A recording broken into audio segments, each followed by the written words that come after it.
يا مساء الفل يا حبايبي، اولى ثانوي، ايه الاخبار؟ اهلا بيكم في حلقه جديده. هنشرح النهارده البارت 2 من يونت 8. الاسبوع اللي فات خدنا اجازه، كل سنه وانتم طيبين. الناس اللي كانت عايزه تعيد والناس اللي كانت عايزه يعني مش تعيد الناس كانت عايزه تاخد اول اسبوع في رمضان تريح فيه وتراجع الحاجات القديمه. فقلنا خلاص بما ان يعني الناس عايزه تراجع، يعني نعمل وقفه كده اسبوع نريح فيه خالص ونرجع بقى باسابيع الغشامه باذن الله. اسابيع الغشامه الاسابيع الجايه كلها. الاسبوع ده بدايه من الاسبوع ده هننزل بارت 2 اهو، وهننزل في نفس الاسبوع كمان يومين ولا حاجه هننزل يونت 9 كامل. يونت 9 كله على بعضه هينزل كله مره واحده، هينزل في حلقه واحده. وان شاء الله يونت 10 ويونت 11 و12 برضه هينزلوا يونت في كل فيديو يونت. فنبقى مثلا على نهايه الشهر مثلا قدرنا نخلص المنهج، او فاضل لنا جزء صغير في المنهج عشان ننزل بتفاصيل المراجعه باذن الله. لو عايز تسمع تفاصيل المراجعه ما تنساش تعمل لنا سبسكرايب وتكتب لنا في الكومنت انت قد ايه متشوق لتسمع تفاصيل المراجعه، عشان احنا محضرين مراجعه تنين تنين مجنح. وسامحوني عشان منظري ده، انا مش قادر اتكلم، انا واخد دور صعب جدا فبتكلم بالعافيه. بس قلت يعني لازم نلحق نخلص ونسجل ونعمل ونظبط كل حاجة عشان واحدة واحدة نبدأ يعني نتقدم خطوة في طريق الامتحان، عشان بإذن الله نجيب الإنجليش في شوال. فما تنساش تعمل لنا سبسكرايب قبل ما نبدأ. تخش انزل تحت كده سبسكرايب وشير الفيديو ده مع أصحابك بقى، كلنا نستمتع بالإنجليش كده ويعني تدينا بوش لقدام. يلا بينا مع يونت 8 البارت 2. متقلقش البارت ده كويس جدا والحاجة فيه قليلة جدا. Let's go. طيب عندنا الكلمات. اول حاجه اب اللي هي ابلكيشن اب التطبيق في الاندرويد في التليفون اي حاجه. فيدباك هي التعليقات او ردود الفعل. ترانسليشن الترجمه. ترانسليشن ترجمه منها الفيرب منها ترانسليت حد هنا اخرها اي. نصيحه ادفايس تيجي بمعنى نصيحه او ينصح بالاس. ادفايس نصيحه ينصح قصدي، ده الفيرب. اوكي. كومنت الكومنت اللي هو التعليق، زي ما انت هتخش تعمل لنا كومنت تحت وتقول لنا انت مبسوط بالشرح بتاعنا ولا لا. يعني لو اتبسطت قول لنا، ما اتبسطتش قول لنا ازاي نطوره برضو. بنقبل كل الكومنتس سواء سلبيه او ايجابيه. لو عندك اي نقد اكتبه لنا في الكومنت هنعدله الفترات الجايه. عندك كلمه حلوه قولها بتشجعنا اصلا للفتره الجايه. ففي كل الحالات الكومنت بتاعك مهم بالنسبه لي قوي جدا. ايه قوي جدا دي؟ المهم معلش بقى عيان وكده. مهم بالنسبه لي قوي بصراحه، وبتبسط قوي لما بسمع كومنتس ايجابيه. ب... يعني بعرضها على الناس اللي معايا وكده وبتحمس وبنتحمس للشغل اكتر يعني. فالتيم بتاعنا محتاج كومنتس ايجابيه كتير. completely بالكامل او تماما. complete يكمل الى الكومبليت. سؤال الكومبليت اللي بيجي في الامتحان او الكومبليت ان انت بتكمل حاجه. completely ده الادفيرب بالكامل. عرفنا الفرق بين الادفيرب والادجكتيف. الادفيرب هو الحال اللي بيوصف الفعل وبيجي في الاخر. حلو جدا. connect يتصل او يصل او يربط. ده بيبقى فيه الانترنت، يعني بتبقى في التابلت بتاعي مثلا كونكتد بالواي فاي فهو كونكت. كوركت خلي بالك، كوركت هي كونكت بس دي اختلاف ان ودي اختلاف اور. كوركت اللي هو صحيح. كوركت كوركت برضه صحيح، يصحح. ليها verb وليها adjective. صحيح حاجة صحيحة أو يصحح حاجة. currently حاليا adverb. حلو جدا. discover يكتشف. داونلود يحمل. الجرامر جرامر هو جرامر القواعد النحوية يعني. الجرامر هو القواعد النحوية. بالمناسبة اسمها دي البلجيسي في التركي، وقواعد في العربي عادي يعني. human being الكائن البشري. human being كائن بشري. human being كائن بشري. imagine يتخيل. imagination التخيل أو الخيال. imagine و imagination. invention اختراع جاء من invent. invention اختراع. member عضو. mistake خطأ زي اللي انا عملتها من شويه، انا قلت member دي غلط، اسمها member. دي بي خفيفه not p b فهي member. mistake خطأ. منظمه organization منظمه.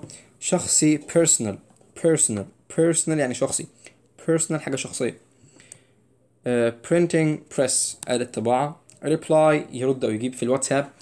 تيجي تقلب في مسج تعمل عليها reply، تعمل reply بترد عليها أو بتجيب عليها يعني. shame العار أو الخجل أو الخزي. في مثلا يقول لك shame you اللي هو عار عليك يا عم، يا دي الكسفة بتاعتك دي. shame you مثلا. shut يغلق، زي أقوله shut up. shut up, shut your mouse, shut down. shut down في الكمبيوترز لما تيجي تقفل الكمبيوتر بتقول shut down، بتلاقيها مكتوبة كده shut down أو restart أو sleep mode مثلا، فهي بتبقى shut down. shut up your mouse فهي يغلق. اجتماعي social. technology اللي هي تكنولوجي. understanding اللي هو الفهم. understand يفهم. understanding عملية الفهم نفسها أو الفهم نفسه. worry يقلق. بتيجي بعدها worry about. worry about يقلق بشأن حاجة يعني. careful حريص. chat يدردش. الشات بتيجي مع chat اللي هو الاسم الدردشة. الشات هفتح الشات بتاعنا، حتى بتقول هفتح الشات، فهتفتح الشات يعني هفتح الشات الاسم. او ممكن تيجي معنا chat اللي هي الفيرب يعني I will chat you مثلا. detail تفصيل او تفاصيل. details تفاصيل يعني. person شخص. personal شخصي. تمام. surprise مفاجأة. زي الفل جدا. surprised انت مندهش او متفاجئ. بص يا ريس، عندنا surprise ايه اللي انا كاتبه؟ surprise ده الفيرب، وعندنا ده يفاجئ. عندنا surprising او surprised. حلو جدا. ايه الفرق بقى يا معلم؟ بص يا مستر، surprised دي كده يفاجئ. تمام حلو اوي. تعالى بقى نغير اللون. ركز لي على الحته دي كده. ing ودي ed دي مع ايه ده؟ دي مع الشخص يعني انا مندهش، انا surprised مع الشخص، ودي مع الشيء يعني ده اللي حصل فيه، وده اللي عمل. يعني ايه surprising؟ مدهش. الحاجة دي مدهشة، الحاجة دي اللي بتعمل الاندهاش فاسمها surprising. this is a surprising film. ده فيلم مدهش اوي. I'm surprised انا اندهشت. ف surprised تيجي مع الشخص او الحاجة اللي حصلت فيها الفعل. I'm surprised انا اندهشت. this is a surprising film. ده فيلم مفاجئ. حلو قوي. اتمنى تكونوا فهمتوا الفرق بين الاتنين. هو فرق حلو جدا وبسيط وبيتلعب عليه في الامتحان كتير جدا. طيب documentary فيلم وثائقي. printing press قلنا الطباعة خدناها فوق. shame عار. هم دول متكررين تاني. shut يغلق. اجتماعي social. technology world العالم. I have the world the whole world العالم كله. طيب for a long time دي المصطلحات بقى. نخش على المصطلحات. for a long time لمدة طويلة. make notes يدون ملاحظات. انت دلوقتي ده اللي انت بتعمله وانت قاعد قدامي في الحصه، انت بتميك نوتس. انا دلوقتي بميك نوتس ليك في PDF ده، وهرفعه لك مثلا على التليجرام. هتلاقي البوت تحت في الديسكربشن. انت بتخش على البوت وتقول له انا عايز النوت اللي كاتبها المستر يونت مثلا 1 يونت 1 يونت 7، فبينزل لك النوتس بتاعتي. ممكن انت كمان تاخد نوتس ليك، او انت تفتح تفتح الملف تكتب انت نوتس جنب الكلمات. فدي اسمها I make notes. now I'm making notes. طيب change into يتحول الى حاجة. اتحولت حاجة مثلا التلج اتحول لمية، فهو changes into كذا، بيتحول الى الواتر مثلا المية. deal with يتعامل مع. I have to deal with you. انا مضطر او انا لازم عليا اتعامل معاك. ليه؟ عشان مثلا اي حاجة صلة قرابة بيني وبينك، فما ينفعش ما اتعاملش معاك وهكذا. فانا مضطر اتعامل معاك مثلا، ف deal with. او بتعامل معاك في شغل، ف I'm dealing with you for my work مثلا. طيب effect on تأثير على.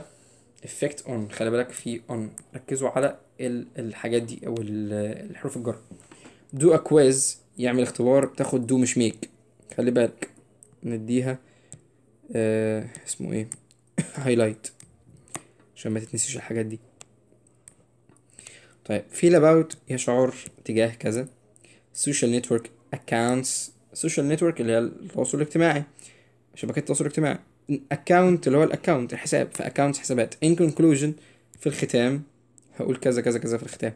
at the same time في نفس الوقت. مش بص at مش in the same time عشان في in، لا هو at the same time عشان بيتكلم على وقت. summary of ملخص لي. This is the summary of our lesson. ده ملخص الدرس بتاعنا. summary of put things together.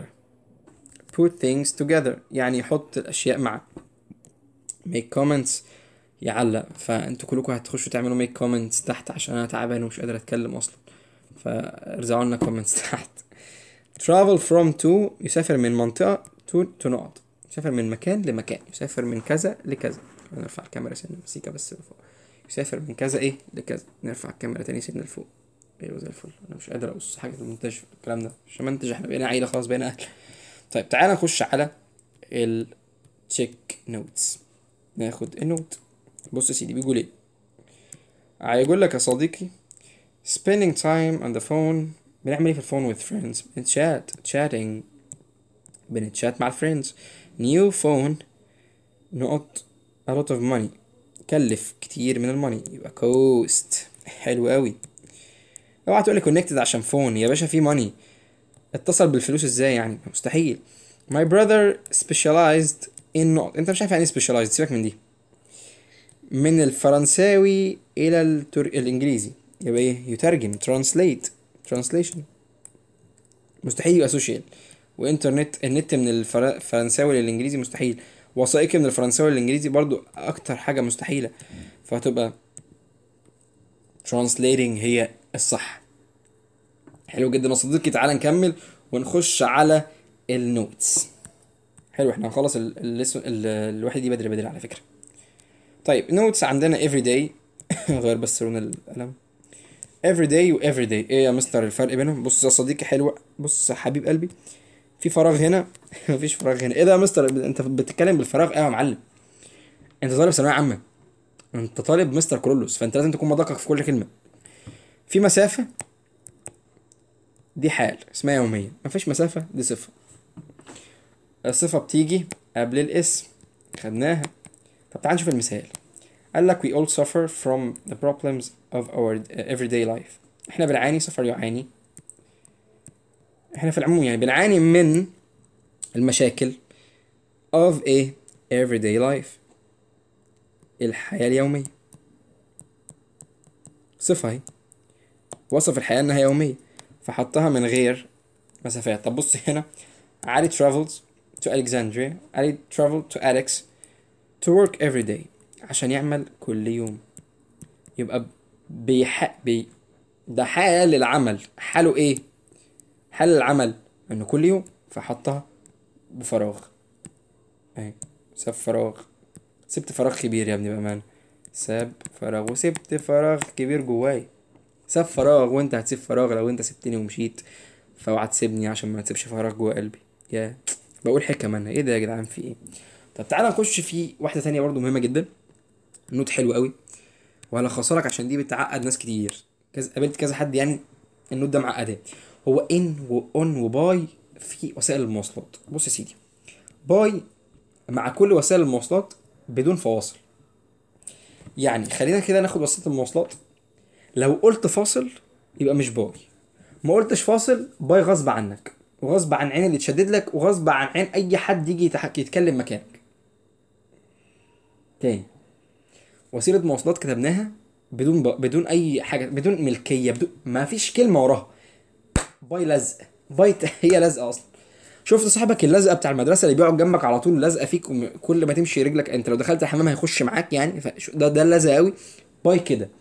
باي اي وسيله مواصلات بتلزق فيها من غير اي اداه.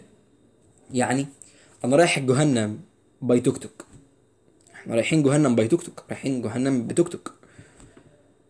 احنا رايحين نفطر رمضان مثلا باي تاكسي عند قريبنا، لكن مش رايح افطر في التاكسي، رايح تاكسي مكاني بالتاكسي. رايحين الامتحان اللي كلنا مش طايقينه باي فوت. رايحين آه ايه، رايحين نحضر الدرس النهارده باي شبشب. بهزر طبعا. باي اي حاجه ما تقدرش تعرف. بنشوف المثال بيقول لك I traveled abroad، انا مسافر بره، باي بلان، بالطياره. قال لك باي بلان، مفيش اي فاصل، فراح راح مستخدم ايه؟ استخدم باي. حلو جدا. اون وان. بص يا سيدي،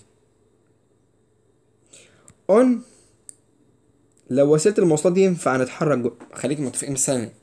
on وان لو في اي فاصل قبل وسيله المواصلات، يعني وسيله المواصلات مفيش فاصل باي، في فاصل يبقى on وان. هنكرر بقى دي ولا دي؟ طيب ايه الفرق بين on وان؟ on وسيله المواصلات ينفع نتحرك جواها، زي مثلا I went to طنطا on a train. on a train القطر، فانا بتحرك جوه القطر عادي، بقدر اتحرك، اقدر اتمشى واقوم واقف وبتاع. انما هنا مثلا in my car I got to work in my car، جوه عربيه، انا عربيه اعرف اقف فيها واتحرك، مفيش. فيبقى تاني. طب لو عايز لو اختبار كده سريع قوي بس ما تغلطنيش يعني وانا انا تعبان خلقه، فما تخلينيش يغمى عليا من التعب من الاجابه قصدي. لو انا قلت لك I go to work وشلت شلت او شلت ماي كار، شلت ماي دي، بامانه لو قلت لي ان كار يعني مش هينفع اشتم، انا ما بشتمش. يعني مش عارف اوقف شرح، راح انتحر يعني. مش عارف اعمل ايه. طيب ما كده انا يعني مش عارف يعني. اكتبوا لي في الكومنتس اعمل ايه في نفسي يعني. لو عايزني انتحر انتحر يعني، اطلع لايف وانا بنتحر عادي يعني، عشان خلاص تعبت يعني. لو انت انا لسه قايلها، وما تجيش بعدها تقول يا مستر ليه بعرف ليه بنقص في الامتحان، ما هو من المستوى بتاع الاي كيو بتاع حضرتك ده. طبعا طلابي اذكياء جدا، والطلاب اللي بيتابعونا كلهم نبغه يعني، اسم الصليب عليكم. انتوا نبغه كلكم زويل ومجدي يعقوب القادمين يعني. احنا هننشئ جيل من خلال القناه دي، بجد من خلال التشانل دي هننشئ جيل من زويلات الصغيرين. انت زويل صغنون كده، زويلات صغيره، ومجدي يعقوبات صغيره كده. فما تحبطنيش فيك، الله يرضى عنك، ده انا بقول كلكم هتبقوا دكاتره ومهندسين، ولكن انا ما يعني. يلا الحمد لله. فهتبقى باي كار. اذا مستر واحد بقى يجي الجلطه قوي بقى يعني، عدينا المشكله الاولانيه، يقول لها مستر طب ازاي باي؟ ازاي باي كار؟ انت مش قلت كار ما اناش ينفع اتحرك في داخلها؟ هقول لك حبيبي ما تغلطنيش، انا قلت باي تيجي مع اي حاجه لو ما فيش قبلها فاصل. انا قلت باي كار في فاصل، في مسافه، في بلا ازرق، في حزن بين باي وكار، لا يبقى باي. لو قلت كار او ماي كار او حزن كار او هباب الكار، فهتبقى ان كار عشان ما ينفعش اتحرك جواها. اون ترين عشان ينفع اتحرك جواها. فاون وان، اون بتيجي مع الحاجه اللي بتحرك جواها، ان بتيجي مع الحاجه اللي ما بتحركش جواها، وطبعا في فاصل بين الحاجه يعني. باي بتيجي لزق في الاداه او في وسيله المواصلات يعني. اتمنى تكون فهمت، ويعني لو فهمت دي بالذات اكد عليها تحت في الكومنتس، قول لي مستر فهمت ان اون، او اكتب لي مثال على كل واحده يعني، ده واجب. هتبسط قوي من اللي هيعملوا كده بصراحه، وهقول اسمائهم في الفيديو الجاي. اي حد يكتب يعني مثلا يكتب جمله، 3 جمل، جمله بباي وجمله بان وجمله باون في الكومنتس تحت، هقول اسمه الفيديو الجاي وهشكره خاصه في الفيديو الجاي يعني. فيلا بقى كله وقف الفيديو واكتب لي في الكومنتس تحت. طيب ديكيد، سنتري، وميلينيوم. ميلينيوم قصدي، ايه ميلينيوم؟ سوري انا مش مركز، انا حرفيا شايف بالعافيه. ديكيد وسنتري وميلينيوم، ده 10 سنين، وده 100 سنة، وده 1000 سنة. هتلاقي حتى مترتبة الانفو ده واخدهم كده رايح يعني إلى الأعلى يعني، 10 100 1000. طيب on my own و off my own مثلا، عايز أقول on my own ملكية on my own، وفي of ملكية on of your own of my own. هنا مثلا my، هنا my. ايه الفرق؟ ده بمفرده ده بملكه. on my own بمفردي، of وحاجة on ملك of my own ملكي. تعال نشوف المثال. I like to study my lessons on my own. بحب أدرس دروسي بمفردي on my own، ده أنا بالمناسبة يعني. I have a room with a computer and a television of my own. ملكي، أنا عندي في الأوضة بتاعتي أنا عندي أوضة فيها كمبيوتر وتلفزيون ليا of my own. فأتمنى تكونوا عرفتوا الفرق. يلا بينا نخش على الجرامر. محتاج تركز 5 معايا. ليه يا مستر؟ سوري. عشان الجرامر مهم جدا ده، وسريع، مش هنطول فيه. ليه؟ هو if alternatives. يعني ايه alternatives بتاعت if؟ البدائل بتاعت if، يعني ممكن ما احطش if واحط حاجه تانية مكانها. طب تعالى ناخدهم واحده واحده عشان هم بصراحه ممكن يلخبطوك، وفي جزء بيجي عليهم في الامتحان بيرزل رزاله هتشوفه دلوقتي. طيب عندنا اول حاجه unless. unless معناها لو لم. لو لم. طيب هنا بيقول لي نوت حلو قوي. unless جمله مثبته، هي اف جمله منفيه. يعني بالفهلوه انا مش عايزك تحفظ، دي كده طريقه حفظ وانا ما بحبهاش، انا كاتبه بس عشان لما تيجي تراجع، انما في العادي افهم ما تحفظش. يعني ايه unless؟ يعني لو لم. انا عايز اقول لو جبت درجه عاليه هروح الجامعه. لو جبت درجه عاليه هروح الجامعه. ماشي، حلو. تعالى ناخدها ب unless و if. يا عم هقولها لك بالعربي برضه عشان تفهمها. لو عايز اقول unless لو لم، هقول لو لم اجيب درجه عاليه. لو لم اجيب درجه عاليه مثلا مش هخش الجامعه. لو لم اجيب درجه عاليه مش هخش الجامعه. لو ما جبتش درجه عاليه مش هخش الجامعه. لو ما جبتش. تمام. لو عايز اقول اف لو بس، هضطر انفيها. هقول لو انا جبت درجه قليله مش هروح الجامعه. او لو عايز اقولها بالانجلش هقول don't have، او don't مثلا get marks، انا ما خدتش درجات. اوكي تعال نشوف مثال. بيقول لك unless he ran fast he would miss the bus. يعني ايه unless؟ لو لم يجري بسرعه هيفوتوا الباص. he would miss the bus، هيفوت الباص. انا زوري حاليا مش قادر اتكلم. unless he ran fast he would، اعذر على الصوت اللي جنبي ده بس في ناس في الشارع يعني. unless he ran fast he would miss the bus.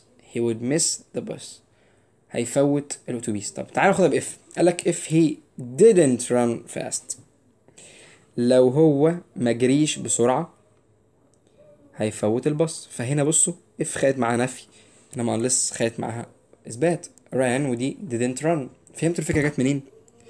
بالفهلاوه تعرف تجيبها من غير بالمعنى، من غير كلام، من غير ما تحفظ اف بيجي بعدها منفي مش عارف بيجي بعدها موضوع اثبات. ما فيش الكلام ده. انت شوف الجمله رايحه فين، شوف الجمله محتاجه منك ايه اصلا واعمله. طيب without بيجي بعدها noun او verb plus ing. يعني without studying hard you will fail. شلنا if وقلنا without ing او without اسم. بدون المذاكره بجد انت هتسقط. خلي بالك، ده تحذير ليك دلوقتي، تحذير مهم جدا. لو ما ذاكرتش كويس هتسقط. ف without studying hard you will fail. او but for وبعدها noun but for studying hard مثلا. اوكي. in case of in the event of بعدها noun in case of emergency.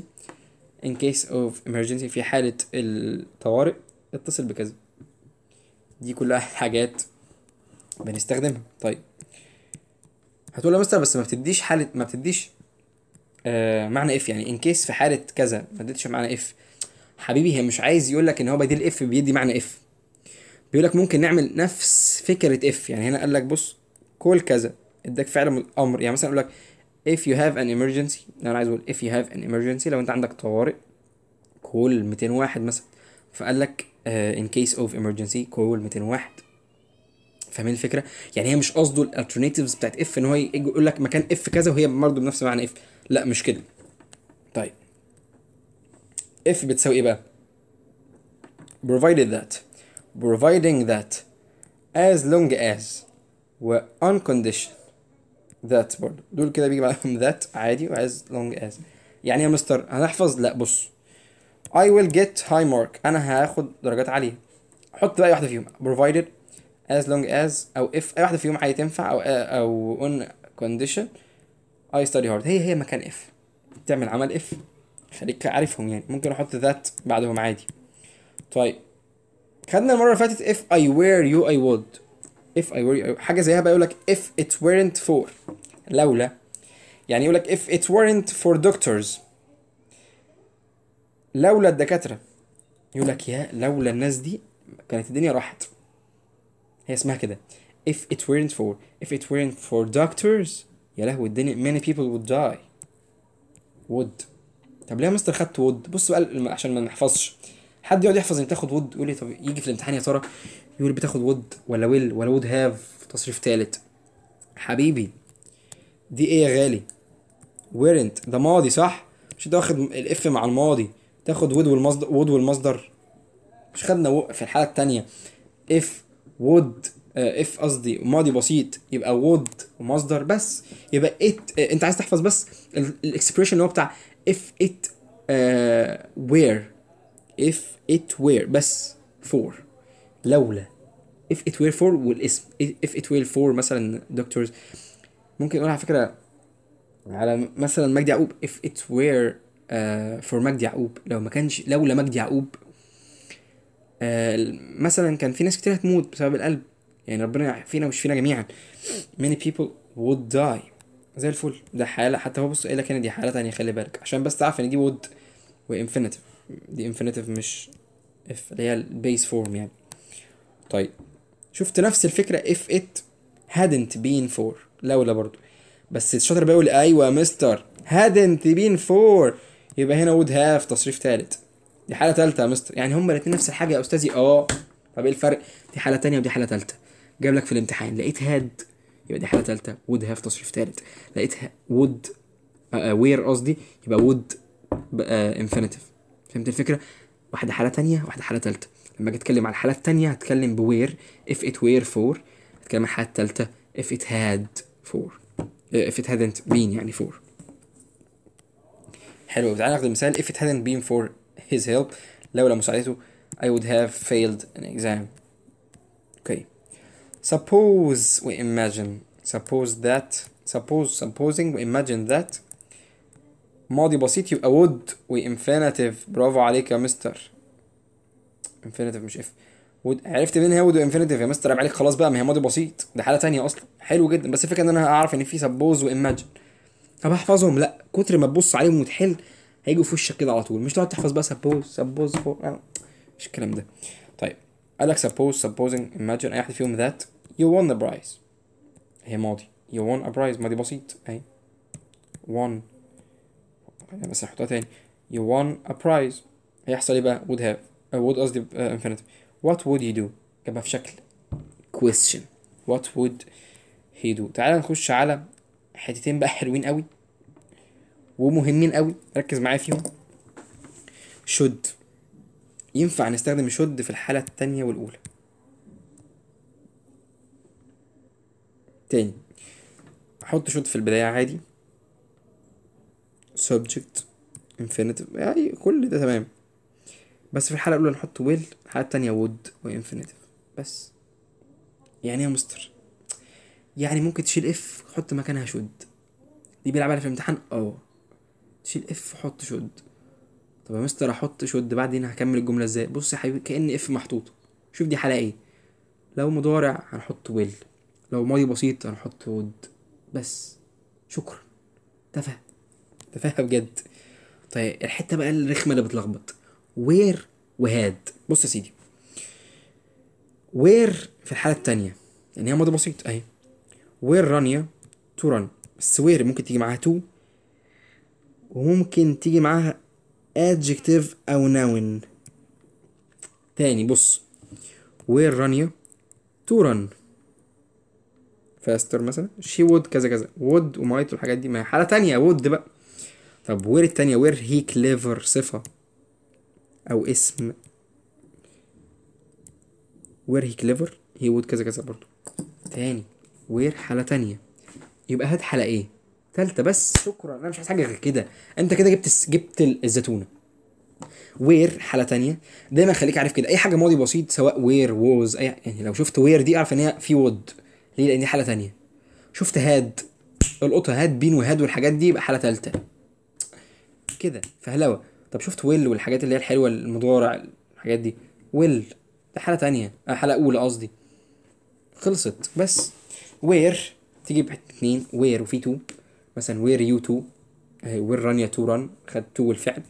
او وير شخص subject sorry noun or adjective ايا كان. طيب حلو جدا. هناخد بتاعة had عشان نبقى خلصنا الجرامر. شفت الجرامر النهارده سهل جدا. had عادي ممكن تحط نوت او محطش لو نفي. past participle had مثلا had you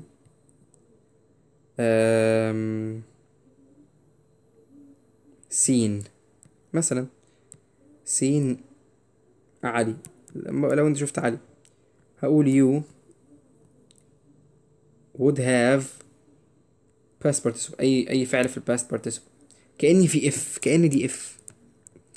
هقولك حاجة بقى فهلوة، هو دايما هيجيبها لك جملة لحد من اول هنا مثلا، يقولك اختار had ولا where ولا should. خليك ناصح. حالة تالتة يبقى had، حالة تانية او اولى خلي بالك. تانية ينفع should، تنفع where، خدناها فوق اهي، تنفع where تنفع should. طيب جاب تو يبقى where، ما جابش تو يبقى where او should على حسب في الاختيارات. شوف الاختيارات ايه نظامها. طيب جاب حالة اولى بس يبقى should بس. فهمتوا الفكرة؟ دي في لعب الحالات، انما في العادي ممكن اقول suppose عادي. انا بس بحاول افنط لك، بحاول اجمع الدرس عشان اكتر حاجه انا وانا في السن ده كانت اكتر حاجه بتلخبطني الحاجات دي، كنت بتخنق منها قوي. هو يا عم كل واحد يستخدم اللي يريحه، هو بيلعب عليك في الامتحان بيها قوي، خصوصا دي وير وهاد. هتشوف الاسئله كمان بيلعب عليها جدا. حلو. يبقى احنا كده خدنا الكونديشنز الالترناتيف قصدي. خدنا unless بتستخدم ازاي، يعني ايه unless، في without وفي in case of. خدنا كل واحده معناها ايه. if خدنا ممكن تبقى provided that او providing او as long as او condition on condition. خدنا كمان مصطلحين لولا if it were for if it weren't قصدي for دايما نفي. if it weren't for if it hadn't been for. اتنين if it weren't for if it hadn't been for. if it weren't for دي بتستخدم في الحالة التانية يجي معاها would ومصدر.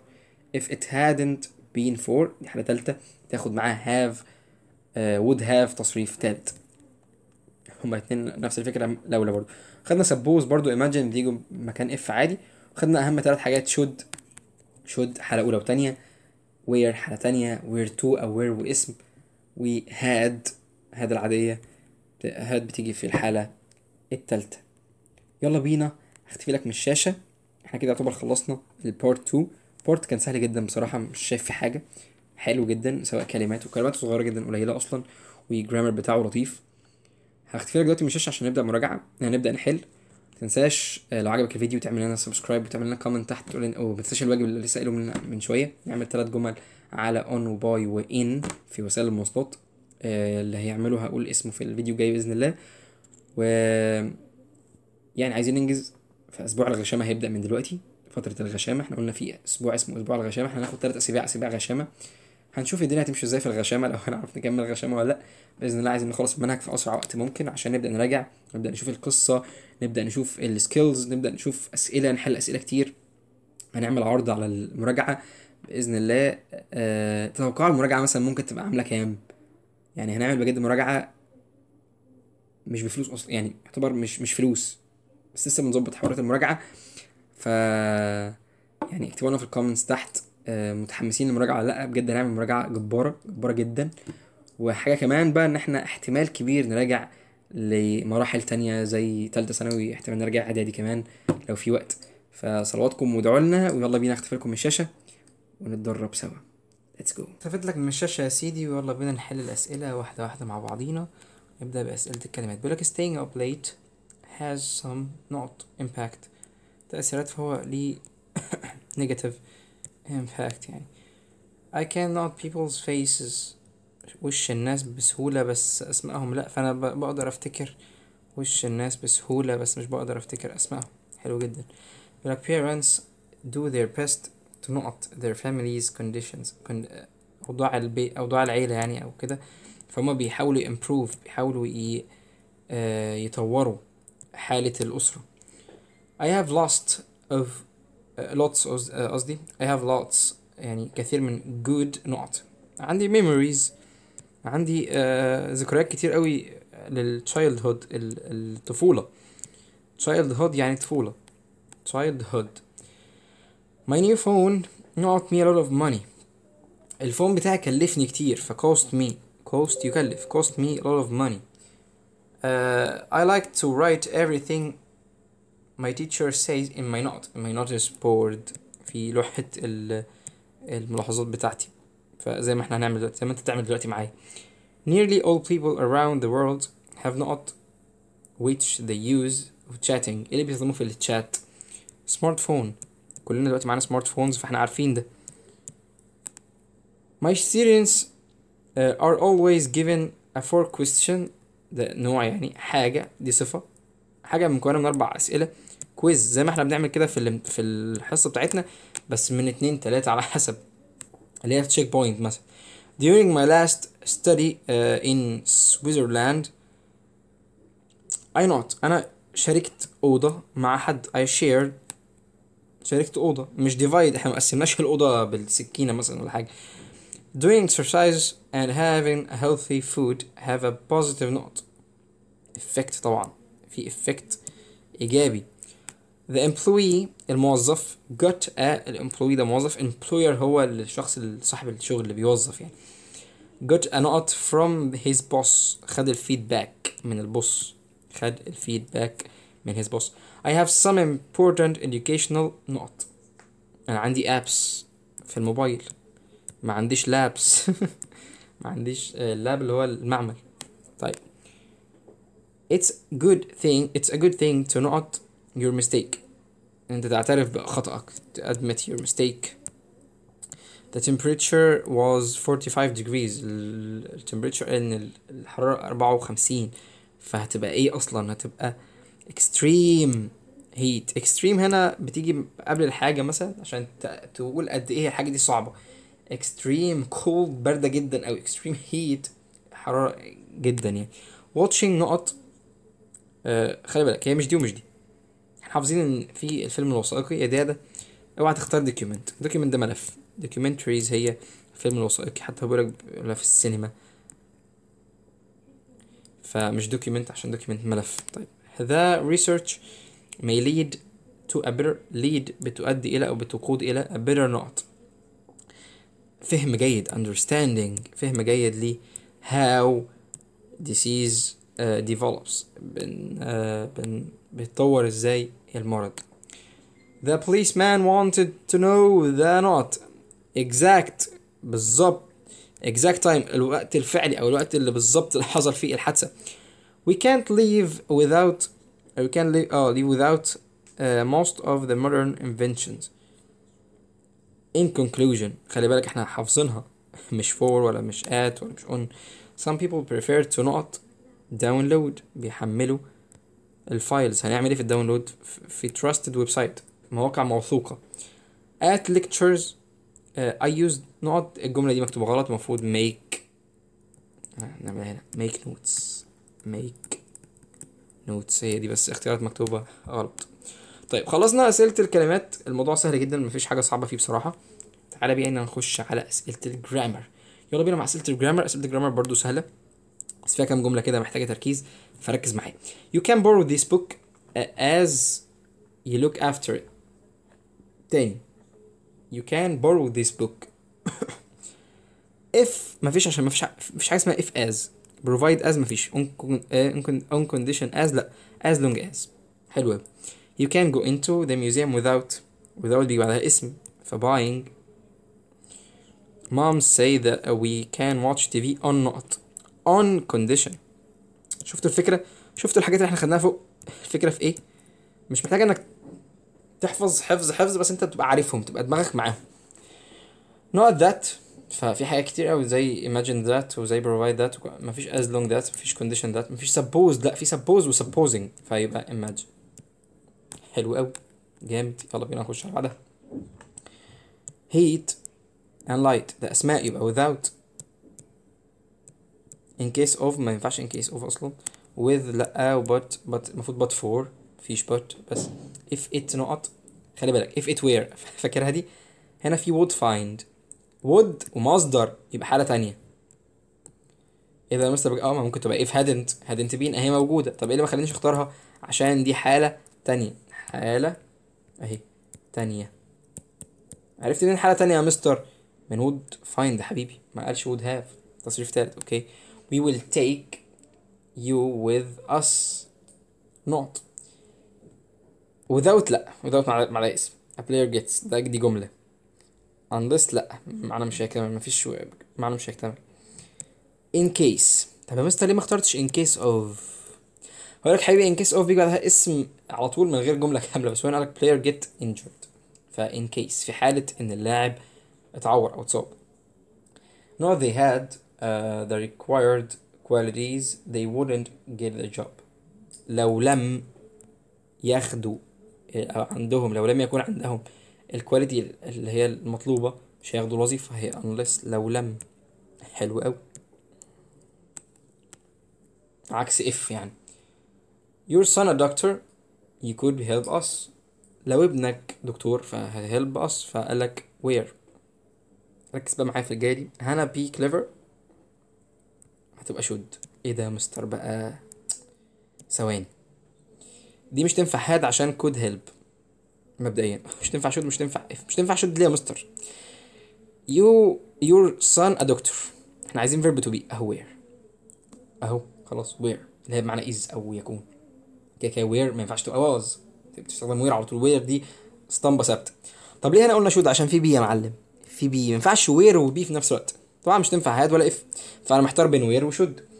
هقول لك في بي، في فعل في المصدر يبقى should، انما هنا مفيش فعل اصلا. انا بقول له your doctor was a son مثلا او is a son. sorry your son is a doctor او your son was a doctor. فهنا مع جت where مش should عشان where تيجي عشان مفيش فعل، انما هنا في فعل مساعد ومحطوط في المصدريه كمان، فيبقى should تبقاش where. فهمت الفرق؟ يا ريت تحفظ الفرق، ان الجملتين دول مهمين قوي قوي. ممكن يلعب عليهم في الامتحان، ممكن يلعب عليهم في الامتحان.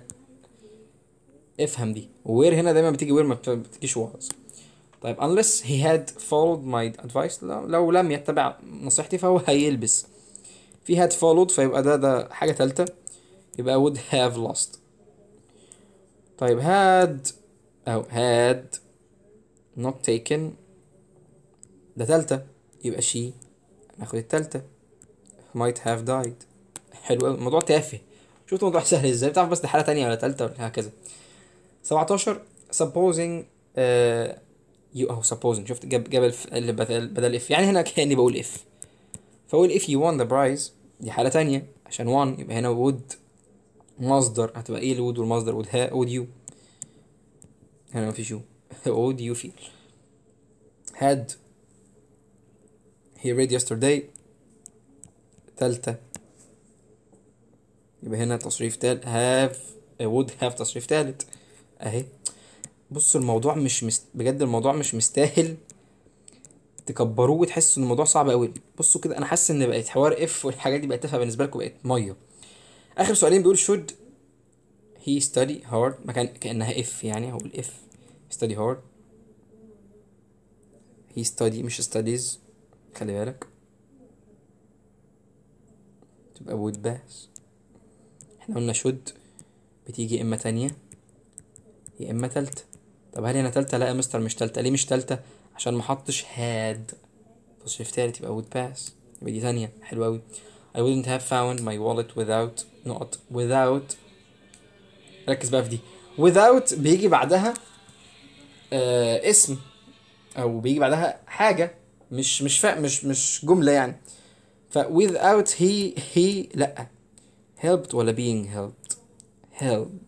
being helped. يعني ايه being helped؟ without being helped يعني من غير ما يبقى هو متساعد. جابها مبني للمجهول ولعب عليها الحتة دي عشان يلعب بس على الحتة دي عشان يلخبط الناس. مش حاجة اسمها without helped. without helping ماشي، ممكن اقول without helping من غير مساعدة، انما من غير ان هو ما تساعدش فهو لعب عليها عشان كله يختار helped. لا مش helped، هي without helping اسم. مفيش helping يبقى being helped ان هو يتساعد يعني. بس دي كانت نوت ظريفة جدا، ركزوا عليها عشان ممكن نلعب عليها برضه في الامتحان. مهمة، هنرمي قدامها كلمة مهمة. وبس يا سيدي كده احنا نكون خلصنا البارت ده كله كده. يونت 8 خلصت، ناقص لنا بس يونت 9 هناخده برضو الاسبوع ده ان شاء الله، هينزل الاسبوع ده. يبقى كده فاضل لنا 3 يونتس ونخلص المنهج عشان نبدا في المراجعات. ما تنساش تعمل لي فولو، تعمل سبسكرايب في الشانل، وتفعل زرار الجرس. والملفات دي هتلاقيها على قناه التليجرام، على البوت بتاع التليجرام، هتلاقي اللينك بتاع في الديسكربشن تحت برضو. وما تنساش تشير الفيديو عشان الكل يستفيد. وعذرا لو النهارده كنت مش قادر بس اتكلم عشان التعب اللي انا فيه. باذن الله نروق قريب ونكسر الدنيا مع بعض. بحبكم جدا، شكرا لكم، ونشوفكم في يونت 9.